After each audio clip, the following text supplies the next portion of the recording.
Hey, what's up? This is Sully from Godsmack. Strap on those boots, baby, because you are now in the trenches of the war room with the one and only Mistress Carrie right here on the Mistress Carrie podcast. What's up? This is Joe Rogan, and you're listening to Mistress Carrie. Her hair so lovely, pretty eyes. Hey, this is Brent from Shinedown, and you're listening to Mistress Carrie. Hey, Carrie, go put your bra on, girl. Hey, this is Steven Tyler, and you be listening to the baddest bitch in Boston, Mistress Carrie. What's up? This is Aaron from Stain, and you're listening to Mistress Carrie. Hi, everybody. This is Dave Grohl from the Foo Fighters, and you're listening to the one, the only Mistress Carrie. Hey, this is David from the band Disturbed, and you're listening to the baddest bitch in Boston, Mistress Carrie. This is Marilyn Manson, and you're listening to the baddest bitch in Boston, Mistress Carrie. Hi, this is Flea from the Red Hot Chili Peppers. You're listening to Mistress Carrie. This is Dennis Leary. You are listening to my favorite, Mistress Carrie. Hey, this is Corey from Stone Sour, and you're listening to, you have the privilege of listening to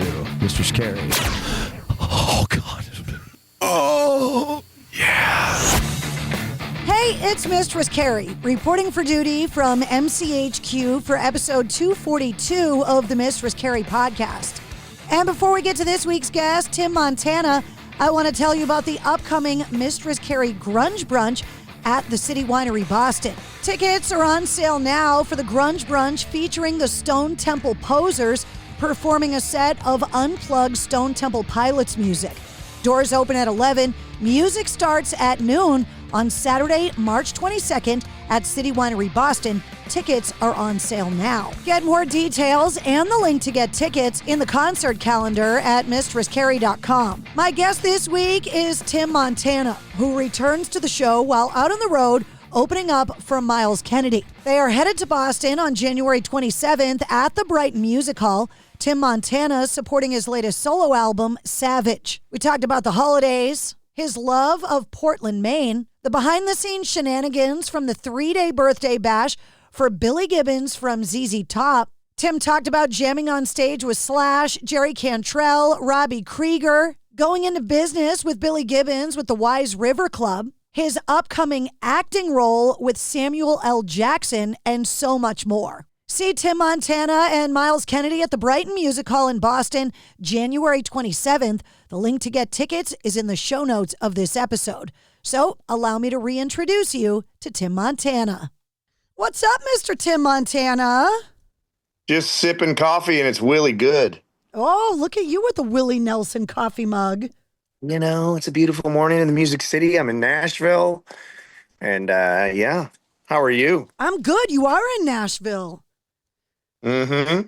Fine. They finally got me out of the mountains of Montana. It's not an easy feat. I don't enjoy it. I don't like these big cities. They got electricity and, you know, humanity and humidity. Just not a fan. Last year, you and I talked right before the holidays, and you told me that your giant Christmas tree tipped over. Did you have better holidays this year? I did. We got that metal mount last year after I had my Clark Griswold moment and almost broke out 3 windows. So we got that heavy metal Christmas tree holder, and boy, it's good. It's strong. No joke, right? Oh yeah. So it was legit. The holidays were good. They were wonderful, nice and chill. Like I have 5 siblings, and they all wanted to go to Texas for Christmas. And I'm like, I just don't want to travel anymore. I've done 3 tours this year. I'm going to sit my ass in Montana with my kids, and it was the quietest Christmas ever, and I got in trouble because my family posted this giant photo of all the nephews, nieces, like 40 people, and I commented and said, we should make this a tradition because my family wasn't in the photo. And my mom was pissed. I bet she was. Oh, yeah. I mean, you could just have them all come to your house. They usually do. And yeah, now that I have the Wise River Club, we've got 23 beds, and then I can, charge their credit cards at the end of the stay and be like, hell yeah. My whole family comes to my house for the holidays. So trust me, when I tell you that's what you should do, it's with clenched teeth because it's a lot. Yeah, we've done that a couple times, and I always tell people my family fights, and they're like, oh, everybody's family fights. I'm like, no, like Christmas Eve, my sister just threw a haymaker at my other sister. And then my brother got caught trying to break it up with a right hook. And I'm like, no, they actually fight. Like it's like UFC Christmas. Yeah. But we love each other, Yeah, it's just, that's how you do it. Brawl. That's right. That's right. The last time you and I spent significant time together, you were looking at real estate listings outside of Portland, Maine.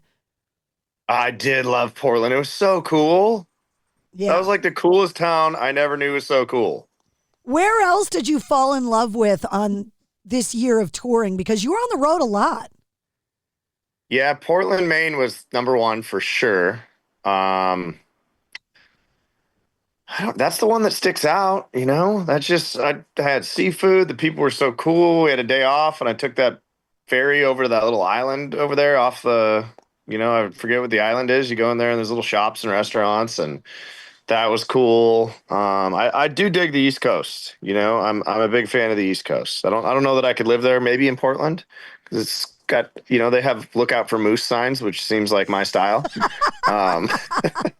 You're coming back to the East Coast. You're going to be in Boston on the 27th at the Brighton Music Hall. Yeah, I do love me some Boston. And I looked on your tour itinerary, and you have the day off the day before. Really? So if you want to get into some chowder, if you want to get into some Boston shenanigans, you got to let me know. We can make that happen. Yep. Last time I saw you, you brought me apples, and they were so good. Where were those apples from? Oh, they were from Leominster, the birthplace of Johnny Appleseed, my hometown. Oh, wow. Yeah, they were amazing. Thank you. You're welcome. Were your ears ringing the other day? Because I was talking to Myles Kennedy about you, because you're getting ready to hit the road with him. Yeah. I've yet to meet him, but he's been really cool. He's been talking about me on interviews, and he seems like a very nice guy. Yeah, that's exactly what he said. He goes, I haven't met him yet, but everybody that I've talked to that knows him just said that they know we're going to hit it off, and he seems really cool, and I can't wait for the tour to start. Yeah, and he's from Spokane. That's only like 4 hours from where I was raised, so there's that connection, that West Coast. That's what he vibe. said. He goes, I think we'll get along just fine because we're from the same neck of the woods. Yep, exactly. There's a vibe for Washington, Idaho, Wyoming, Montana people. They just have that Western vibe, man. He's definitely one of those people that, like, nobody has a bad word to say about him, which is almost suspect. It's like you almost can't trust it because can he really be that nice? But he kind of is. It's weird. What I've heard, yeah. So I'm going to try and find something bad about him, and I'll report back. I'm just kidding. I've known him for quite a while. I haven't found anything yet. I'll dig. I got 21 shows to uncover the conspiracy. Before the wildfires started in Los Angeles, you were at the Troubadour with Billy Gibbons and Slash and Jerry Cantrell.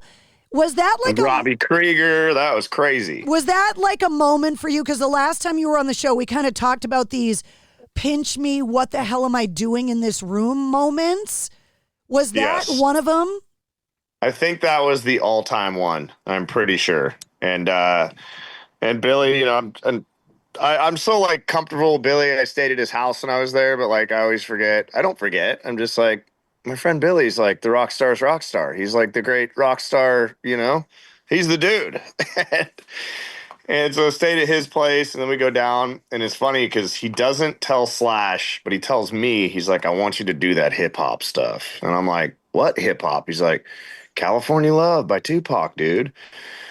So no one told Slash that. So I'm on stage, and we just drop into let me welcome everybody to the Wild Wild West, the state that's untouchable. And I just look over, and Slash is just laughing. He's just like, what?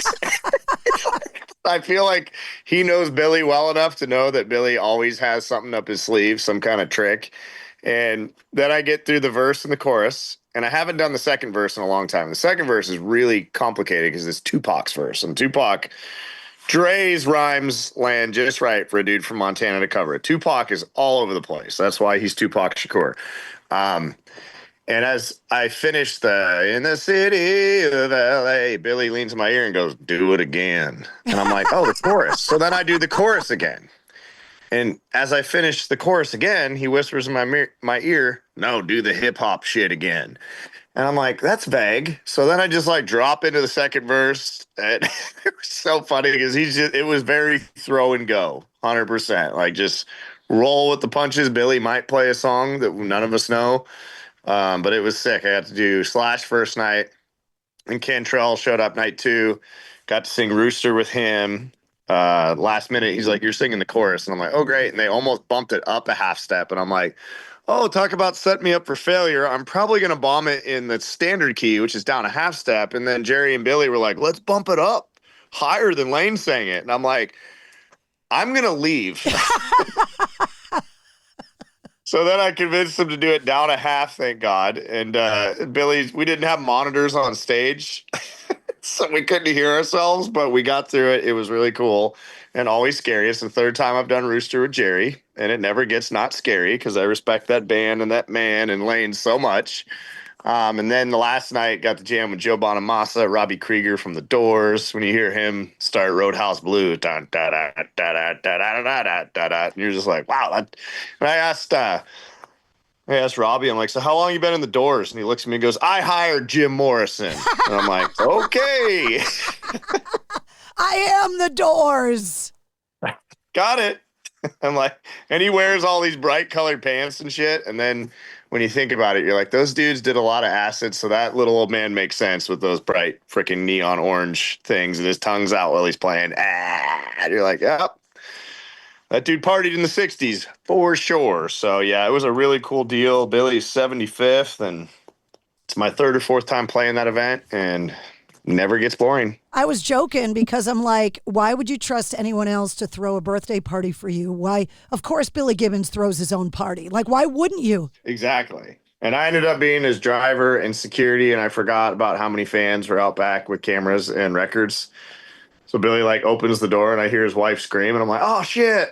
So it's quite as cool and fun of an event as it is. I'm doing like triple duty. I'm driving the SUV. I'm kind of Billy's security handler. And then we did fun stuff, like changed out a battery in one of his cars and, did dad stuff, like fixed some stuff up at the house and looked at some hot rods.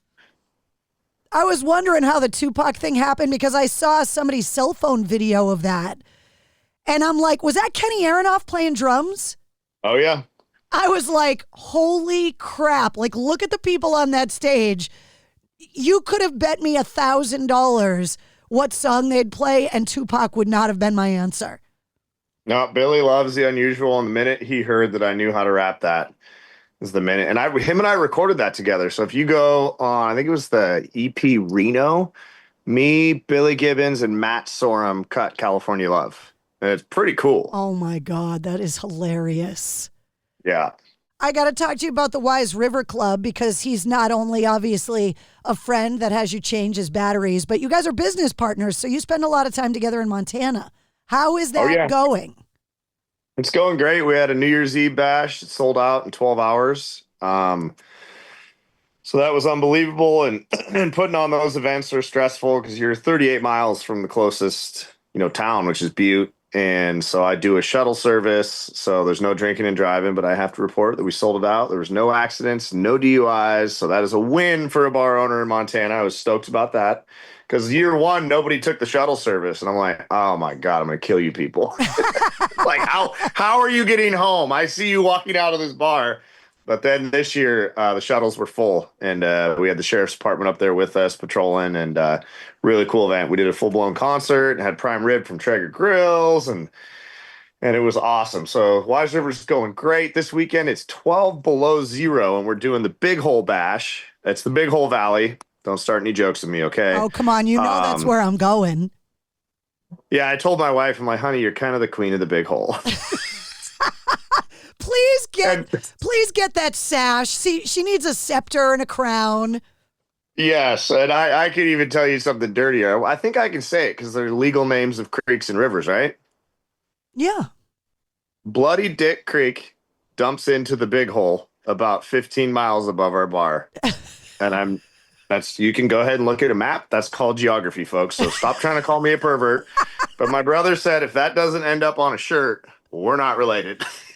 How have you not already made those shirts? But this weekend I was getting at is the Big Hole Bash, and we had 200 RSVPs of maniacs with snowmobiles and side-by-sides and snow bikes that are going to show up, and I think the forecast is calling for 12 below zero. Yeah, so why wouldn't you want to be outside? Of course. Yeah. Montana people are pretty rugged, so they'll be fine. Oh my God. Hold on. I have a puppy now, and the dogs are barking in the background. Hey. Shush. What kind of puppy? Come here. You want to say hi? I have pugs. There's no man dogs cute. in this house for the husband. Yeah. Hold on. Here she is. This is Friday. Aww. So, funny story. I used to work in the vet business. I was a kennel attendant, and then I got moved to veterinarian technician. And we boarded dogs, and my favorite dog we ever boarded was a pug named Chaos. And there's never been a name more suiting for a dog, because this thing would just spin circles when it saw me in its cage. And when people would shut down the vet clinic, I'd just let Chaos just run around the vet clinic because it was just so funny. It was like, Chaos, you got to chill. And running circles and going wild. So, yeah. Yeah, they snort, they blow snot everywhere, they fart. They're like little drunk old men trapped in dog bodies. They're so fun. Oh, yes. Yeah, we had Boston Terriers for a lot of years. And same deal. They fart, they snort. So. Yeah, but where you are, a Boston Terrier's not exactly the most rugged dog. Like, you definitely need a coat on that dog in Montana. Yeah, we don't have Bostons anymore. See, hang on, I'm on there. I grew up raising bloodhounds for law enforcement and for search and rescue. So we raised AKC hound dogs, and they would get loose, 12 or 13 of them at a time. And I found them as far as 100 miles from our house because they get on a scent, but they won't stop. So people still come in my bar and they're like, hey, when you were a little kid, did you have like 13 hound dogs that you were chasing my cattle in this county? And I'm like, yeah, that was me. And they're like, we thought so. That was the bloodhound kid. But now we just got a golden retriever, and we named him Rooster. Why would you name your dog Rooster? Because you'll never snuff him. That's why, Carrie. Oh, my God. That's the geezer question. I always ask artists about their pets because Geezer Butler came on the show. Okay. And he brought up that he has 13 cats and 5 dogs. And when I asked him how he keeps them all straight and names them all, he told me that he names them all after gangster rappers. And so he has Chingy and Biggie and Missy, and he literally named them all. I didn't know Geezer Butler knew that much about hip hop, but he does. Wow, that's pretty cool. So I ask every artist about the pets they have now, but I blame Geezer Butler for it. Yeah, and I was kind of anxious. I'm like, should I tell Jerry I name a dog Rooster? That is his father's name, and his father's pretty iconic Vietnam vet, and I didn't want him to think that was like disrespectful, right? But no. I told him, I said, I named my dog in honor of you and I playing Rooster. And he goes, you named him Rooster? And I'm like, yeah. He's like, that's cool. So now when you call him, I tell my kids, when you go outside, you got to, instead of just saying Rooster, you got to say Rooster. Oh, yeah.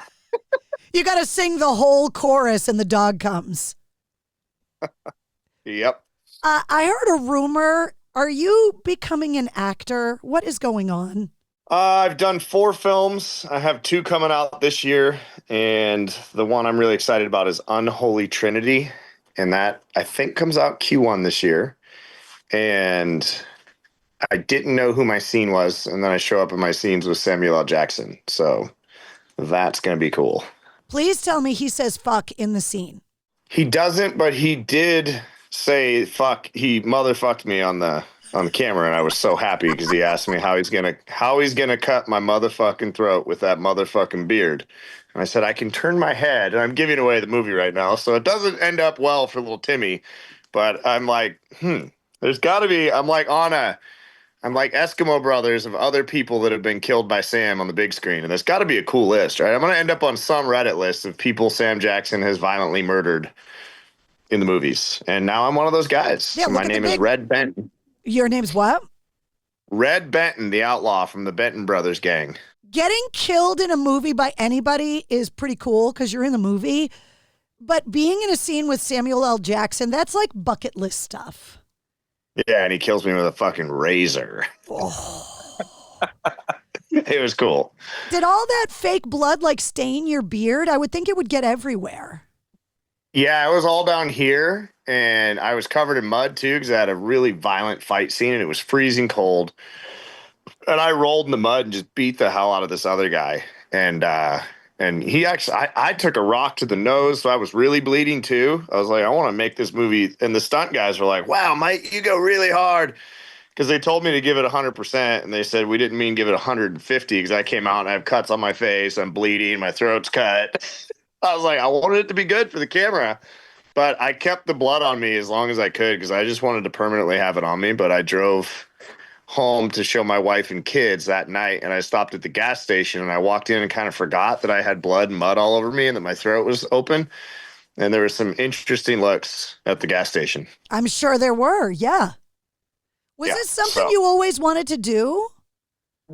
Yeah, I'm fascinated with the Old West. And now that they're filming so many Westerns in Montana, I just got in, and the first film I did was with Thomas Jane and Heather Graham and Sam Worthington, The Last Son of Isaac LeMay. And I met Thomas, and Thomas is the original Punisher, if you guys don't know Thomas Jane. So the original Punisher with John Travolta, Tom is the Punisher. Then he was in Boogie Nights, Deep Blue Sea. He's the star of The Mist. He's one of Stephen King's favorite actors. So Tom met me. Him and I get drunk and get in a wrestling match on the set. And I thought my Hollywood career was going to be short-lived because I cut his face and gave him a fat lip. And we were wearing our old Western costumes when I was wrestling him in the ditch. And the next morning I wake up hungover. I'm like, well, that's over for little Timmy's acting career. And Tom raps upon my chamber door, and I open the door, and his face is all jacked up, which is a problem in the movies. You got to look the same as you did the day before. And he goes, Montana, you're a wild son of a bitch. I'll never do a Western without you. I got to have you on every Western I ever do. And I'm like, and my wife's like, oh, great. Let's encourage Tim to get drunk and wrestle everybody because that's what we need is him wrestling more. And so sure as shit, I get a call from a casting director about a year later, and they're like, hey, we're doing this film. Tom Jane's producing. Richard Dreyfuss is in it. So I get casted for that one. And I have a big shootout scene in the Old West with that, and that was called Murder at Yellowstone City. And then I get a call from the director for the next one. And that's when I show up in my scenes with Samuel L. Jackson. And then the most recent one, I get a call from director-producer Michael Polish. He's known for Astronaut Farmer. And he's like, hey, we're in Butte, Montana. We filmed half of this movie in Ireland, half in Butte. We have a character named Heath the Hessian, and he's a big, burly, bearded guy that plays guitar and drives a Trans Am who's actually from Butte, Montana, where you're from. And I was like, brother, I got you covered on that. If you got the Trans Am, I'm there. Oh, and I had the Trans Am, and he loved it because I was driving that thing hot, and he wanted some action scenes, and I flipped that thing around in reverse with the director in there, and he's like, okay, dude. So I play Heath the Hessian in the movie There that'll be out in 2025 as well. Oh my God, this is very cool, but the scheduling for you has got to be insane now because you have so much going on. Yeah, and the movies kind of just fall into place. And again, my actor friends hate me because they've gone to acting school and they're doing real pitches, and they're like, oh, Tim just walks on the movie sets and beats people up, and now all of a sudden he's working with Sam Jackson. So I'm not an actor. I just kind of, make it up as I go. And so far it's worked out. So these guys all have embarrassing Kmart commercials in their past, and you're like, no big deal. Did you see Samuel L. Jackson? Yeah, exactly. My IMBD's looking pretty good. Yeah, on accident. seriously. All you got to do is just wrestle the right producer and you're in. That's my advice for up and coming actors. Whip some ass. 2024 turned out to be an unbelievable year for you when it came to the rock world. The tours you got on, the success of Savage. Just, are you looking at last year in some kind of disbelief just at how much everything has changed musically for you? Yeah, I mean, that was definitely the year, right? Like you can look back at a career and be like, oh, that just happened. And that was it was the defining year for me where like the rubber hit the road after 18 years of burning out in different directions. We finally got the Trans Am straightened out, man. And we're just going right down the highway. You know what I'm saying, old girl?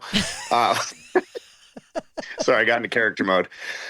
But yeah, so 25, we're doing the Myles tour, but we're going to start working on a new album, and we're going to chill a little bit on the touring because I did 3 U.S. tours in 24, and that was a lot. We did 55,000 miles, and I'm the driver, so I drove 95% of that myself. And so this year I'm like, all right, if we don't have a ton of tours, that's totally fine with me because I want to work on a new album.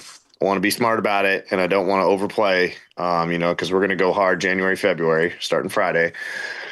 And then do some festivals and whatnot. I'm sure there'll be another tour we get on. I can't talk about yet, I'm sure, but I'm hoping it's, just these 2 tours this year, and then 26, we just go hard. I want to cross the ocean in 26. You do know that there are people out there that are professional drivers, right? Like you're driving Billy around, you're driving your own tour. Like, you know that they have people for that, right? Do you know that I went to bus driving school and got my CDL and I'm a certified tour bus driver? You are? I am, yeah. I used to be a truck driver, I used to drive semis before I was a DJ. No way. Yeah. See, that's why we get along so well. We're both truckers. See?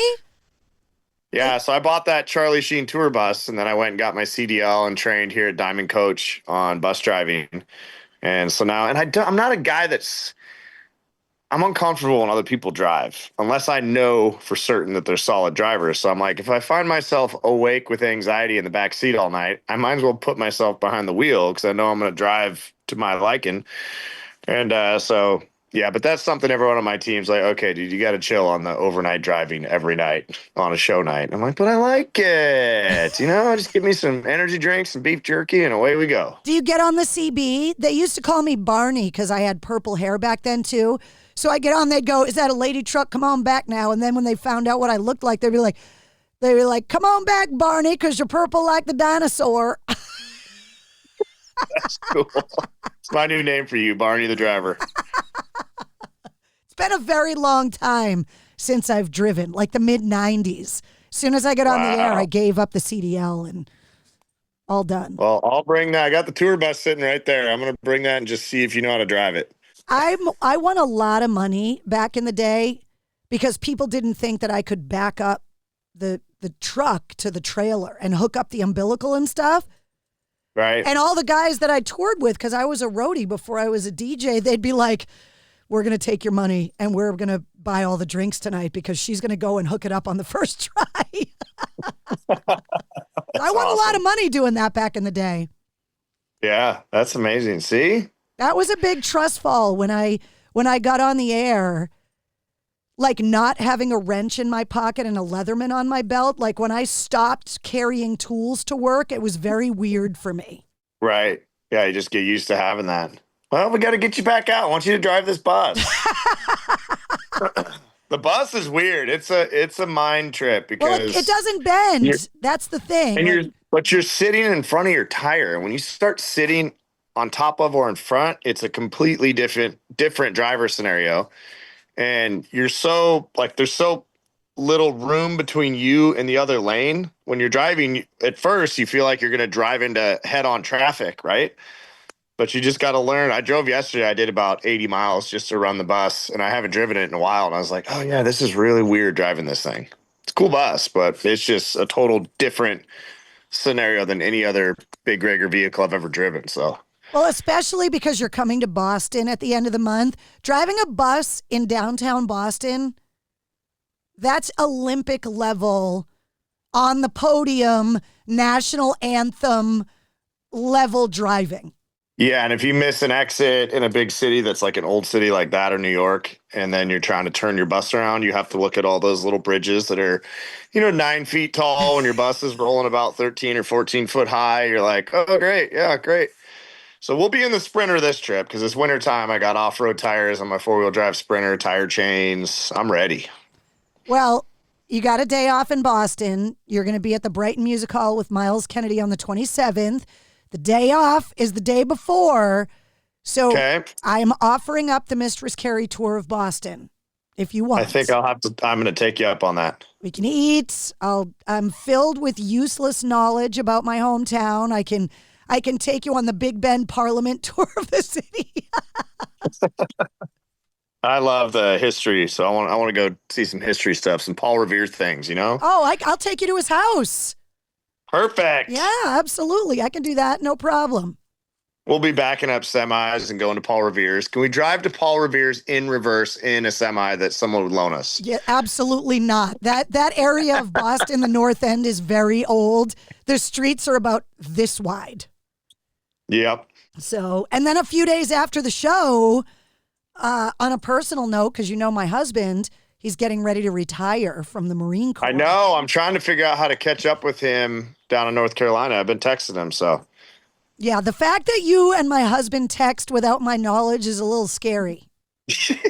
We're going to Djibouti. He's retiring, but we're going in on the private sector. You know what I'm saying? No, I just fear that he's going to call me one day and go, guess who's driving Tim's Sprinter van now? I'll see you. That would be amazing. You just gave me a great idea. I'm going to hire Paul as my driver. Yeah, we don't need that. Trust me, you do not want that. You will be 5 minutes early for everything. Marine Corps time. Oh, seriously. Well, I'm super excited about everything you got going on. The Brighton Music Hall is a really cool venue, and you and Myles are it's going to be a great tour. You guys are going to love touring with each other. Yeah, I can't wait to meet him, so. 2025 is going to be big, but now I know that you're working on new music and making big plans for 2026. I'm excited. Oh, yeah. I'm sure we'll be dropping some music throughout the year. So that's the plan. All right. Well, I know you're busy, so I want to let you go, but thanks for hanging out with me, and I'll see you at the end of the month. Yeah, and apologies for my tardiness. Don't tell Paul that I missed a call. He's going to... I already told him. He's going to block my number. He's like, wait a minute, what? Tim double booked himself? He called me because he was on lunch because he can't take his phone into the building. And he's like, hey, what are you doing? I said, I'm waiting for Tim Montana to call. I think he might be blowing me off. This is exactly what I said. I'm not even kidding. He goes, do you need me to get involved? Oh, my God. Blowing my lady off. Be like, sorry, sir. I Apologies. Like, no, I can handle it, dear. I got it. Don't worry about it. That's great. All right. I'll see you later. To say hi to everybody for me. All right. Likewise. I'll see you in Boston. Thanks, Carrie. There he is, Tim Montana. His latest album, Savage, is available everywhere. See him touring with Myles Kennedy at the Brighton Music Hall in Boston on January 27th. Get the link to get tickets in the show notes of this episode. You'll also find the link to Tim's appearances on episode 186 and episode 202 of the Mistress Carrie podcast. And you'll find the link to this episode's corresponding playlist. I make a playlist for every full-length episode of the Mistress Carrie podcast that features all of my guest music and all of the artists and songs that we referenced in the interview. You'll also find all of Tim's links and all the Mistress Carrie links as well. If you liked what you heard, don't forget to like, follow, share, and subscribe to the Mistress Carrie podcast. New full-length episodes come out every Wednesday, plus every weekday you get the Sit Rep. The Situation Report gives you all of your rock news, music headlines, and entertainment updates in about 5 minutes. And you never know when we're going to release a bonus episode. Join me live every Tuesday night for my weekly streaming video show, Cocktails in the War Room, on Facebook, Instagram, Twitch, and YouTube. And of course, you can always hear me on the radio. Get the details on all of that and more at MistressCarrie.com. The Mistress Carrie podcast, a proud member of the Pantheon Podcast Network.